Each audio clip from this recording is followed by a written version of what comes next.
Seigneur nous a donné en quelques lignes très simples les lois d'amour à suivre et à pratiquer. Sur cette chaîne, il y a la troisième vidéo. Il y a une image bleue là, avec des fleurs de cerisier. Bon, et il y a juste 3 lignes, hein. Mais la description, en fait, que Jésus m'a inspirée, la description, ça concerne la loi d'amour. Aimer Dieu plus que tout, le prochain comme soi-même.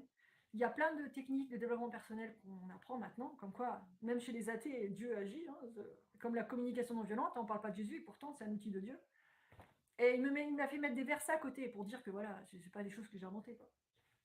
Donc, si jamais vous voulez travailler l'amour de Dieu et voir que vous êtes bien sur les chemins que le Seigneur Jésus nous a enseignés, vous regardez la description de la vidéo, la troisième vidéo, là, avec l'image bleue, les fleurs de cerisier. Et dans la description, vous avez la liste avec des pistes de réflexion. Et ça, c'est le travail de toute une vie. Et c'est là-dessus qu'il faut faire un effort.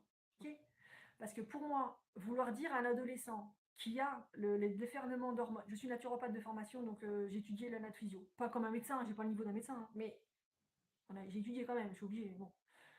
Quand tu as le déferlement d'hormones que Dieu a décidé dans son intelligence infinie de te balancer à l'adolescence, c'est peut-être pour que tu découvres ton corps, dans les respects de la sexualité sacrée, bien sûr, et pas de porno, sinon vous allez vous lier à l'addiction, pour que quand tu rencontres ton épouse ou ton époux, tu sois prêt à pouvoir échanger charnellement avec lui dans l'amour de Dieu avec Dieu, en sexualité sacrée.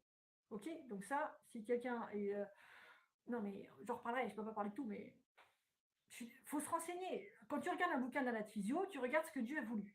Pourquoi Dieu il a voulu balancer les hormones de désir, par rapport à la sexualité, d'intérêt par rapport à la sexualité. Mais il y a une raison. Connectez-vous à Dieu, effectivement, comme on dit. Priez Jésus, priez l'Esprit Saint, priez Dieu. Dieu, guide-moi sur ce chemin de la sexualité, que ce soit un chemin juste. C'est comme l'histoire du viol dans le Deutéronome, je suis désolée. Maintenant, on sait que la sidération existe. Donc toutes les pauvres femmes à l'époque qui étaient lapidées parce qu'elles ont été violées en ville et que comme personne les a entendues crier, sûrement suite au phénomène de sidération, elles ont été lapidées. Et la lapidation, je ne raconte pas ce que ça doit être. Excusez-moi, pour moi, c'est pas juste. Avec tout le respect que je vous dois. Puis comme dans la religion juive maintenant, je n'entends plus parler de lapidation, donc ça veut dire qu'il y a quand même une évolution par rapport à cette loi du Deutéronome, qui est la concupiscence. Je ne parle pas du sexe en dehors du mariage. Je ne parle pas du sexe, le fait de se toucher à l'adolescence quand les hormones ils arrivent. Ça, j'en reparlerai ultérieurement. Mais la concupiscence qui est faire l'amour sans amour, ou se toucher sans amour, comme l'addiction au porno.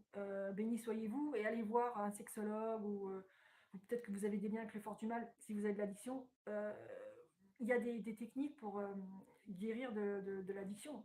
Faites quelque chose parce que c'est horrible d'être enchaîné à une addiction, quelle qu'elle soit, hein.